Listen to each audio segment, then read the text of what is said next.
TikTok না থাকলেও যেমন ক্রিঞ্জ কন্টেন্ট পাওয়া সম্ভব, তেমনইভাবে গিয়ার না থাকলেও সিনেমেটিক ভিডিও ক্রিয়েট করা সম্ভব। কিভাবে? Let's see.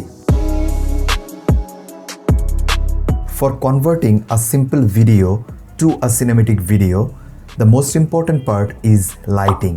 যদি ইনডোরে শ্যুট করেন তাহলে চেষ্টা করবেন আপনার সাবজেক্টের এক সাইডে যাতে প্রপার লাইটিং থাকে উইথ গুড এক্সপোজার, অ্যান্ড আরেকটা সাইড যাতে ডার্ক থাকে উইথ সাম শ্যাডোজ, যাতে করে একটা ডেপথ ক্রিয়েট হয়, যেমনটা আপনি এখন আমার ওপর দেখতে পাচ্ছেন। এইরকম লাইটিং কিভাবে অ্যাচিভ করা যায় সেই নিয়ে একটা ভিডিও ইনশাল্লাহ আমি করব ইন ফিউচার। যদি আপনি আউটডোর শ্যুট করেন তাহলে চেষ্টা করবেন আপনার ভিডিওটা যাতে ওভার এক্সপোজড না হয়ে যায়, কারণ হেয়ারফল থামানো অ্যান্ড ওভার এক্সপোজড ভিডিও ঠিক করা কোয়াইট ইম্পসিবল। আউটডোরে যেহেতু লাইটের ওপর কন্ট্রোলটা অনেক কম, তাই চেষ্টা করবেন সানলাইটের ডাইরেকশনটাকে ফলো করে আপনার সাবজেক্টটাকে প্লেসমেন্ট করাতে, তাহলে বেশ ভালো কিছু আউটপুট পাবেন। কাচ্চির সাথে কোক না হলে যেমনটা লাগে, একটা সিনেমেটিক ভিডিওতে ভালো অডিও না থাকলে সেমটাই লাগে। আমার প্রিভিয়াস ভিডিওটা ছিল প্রফেশনাল অডিও ইন মোবাইল এই টপিকটার ওপর, সেই ভিডিওটা দেখে নিতে পারেন, অনেক হেল্প পাবেন। শুধুমাত্র ভোকাল অর ভয়েসটাকে ঠিক রাখলেই কিন্তু চলবে না, sound design and background music is also important. এই সকল টপিকগুলো আমি কভার করবো আমার ফিউচার ভিডিওগুলোতে, সো লাইক অ্যান্ড সাবস্ক্রাইব করে এই ভিডিওটাকে আরও বেশি সিনেমেটিক করে দিতে পারেন। আচ্ছা, আপনাদের কি মনে হয় স্লো মোশন করলে কি সিনেমেটিক হয়ে যায়?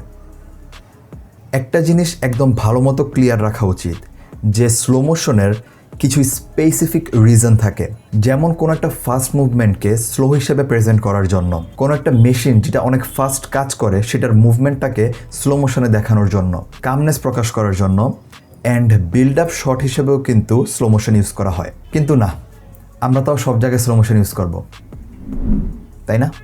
আমি যা যা এক্সাম্পল দিলাম সেগুলো বাদেও কিন্তু অনেক কেসে স্লো মোশন ইউজ করা হয়। মেইন কথা হলো স্লো মোশনগুলোকে প্রপারলি ইউজ করবেন। যেটা নর্মাল পেসে যাচ্ছে সেটাকে নর্মালি রাখলেই কিন্তু বেশি সিনেমেটিক লাগে। আমাদের লাইফ এবং সিনেমেটিক ভিডিওতে স্টেবিলিটি একটা ক্রুশিয়াল রোল প্লে করে।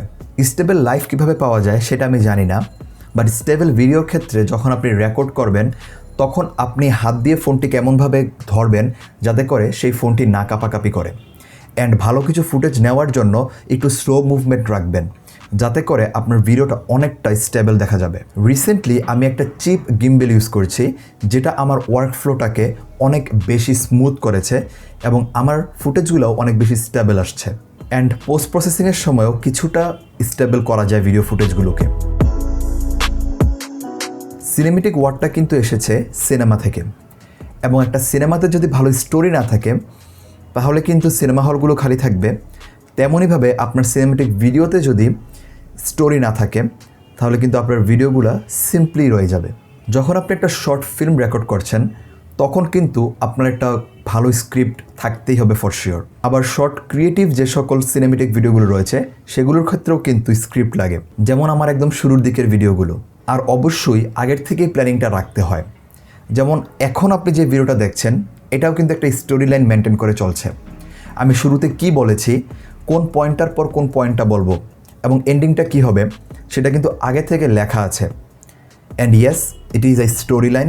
সো একটা স্টোরি লাইন ফলো করাটা কিন্তু খুব বেশি ইম্পর্ট্যান্ট একটা ভিডিওকে সিনেমেটিক করার জন্য। এই কয়েকটা জিনিস মাথায় রেখে যদি ভিডিও ক্রিয়েট করেন তাহলে দেখবেন আপনার ভিডিওটা অলরেডি খুব ভালো একটা সিনেমেটিক লুক পেয়ে গিয়েছে। লাস্টলি মনে রাখবেন, যত কিছুই করে ফেলেন, ফিল ছাড়া ভালোবাসা এবং সিনেমাটোগ্রাফি কোনোটাই করা যায় না।